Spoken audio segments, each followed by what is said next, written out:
So guys, খাই লৈছোঁ আৰু দেই। হেল্ল' গাইজ, আজি ৰুমত ভাত খোৱা নহ'ল, চ' আজি অফিচতে খাম। চ' আলু লৈ আনি এণ্ড পনীৰ আৰু ভাতটো তাতে উঠাই দিলোঁ। চ' ইয়াত গেছৰ চিষ্টেম নাই, কাৰেণ্টতে দিয়া হয়, কাৰেণ্টত হৈ যাব। এণ্ড ইয়াত মই আলু কাটি আছোঁ আৰু লগত মানে আপোনাৰ পনীৰ আন্দা এনেকৈ খাব লাগিব। কাৰণ আজি ৰাতিপুৱা ডিউটি আমাৰ 7টা বজাৰ পৰা আছে, চ' 2টা বজাত 2টা বজাৰ পৰা আপোনাৰ 9টা বজালৈকে ছেকেণ্ড চিফ্ট আহি যাব তেনেকৈ। চ' চাই লওক।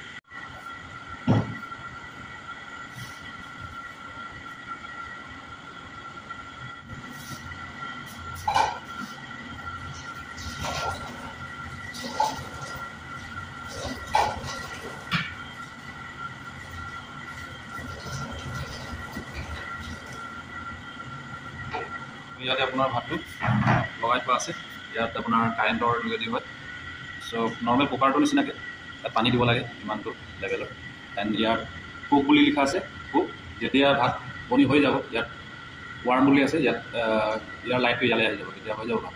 চ' এনেকৈ ইয়াত বিলাহী আলু ইয়াতে ডেইলি খোৱা নহয়, কেতিয়াবা ইমাৰ্জেঞ্চি ৰাতি যদি ভাত ৰুমত যদি খাই নহয়, তেতিয়া ইয়াত খাই দিম। অন্দ তাহলে চলো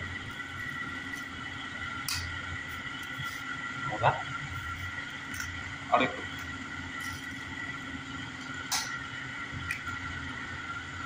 লাই দেব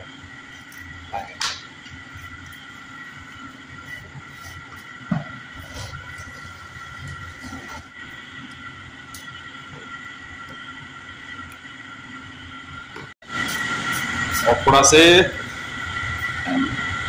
কেনে বনি গৈছা এয়া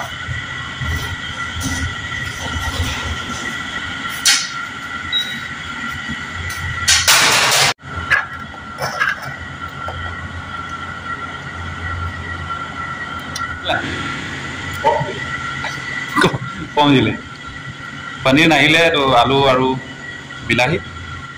চ' গাইজ খাই লৈছোঁ আৰু দেই। এইফালে কুকুৰ চাহ ভাতৰ কাৰণে ৰখি আছে। দি আছোঁ ইয়াতে খা ৰখি থাকে খাবলৈ ভাত। ডাঙৰটো আহি গ'ল খাবলৈ।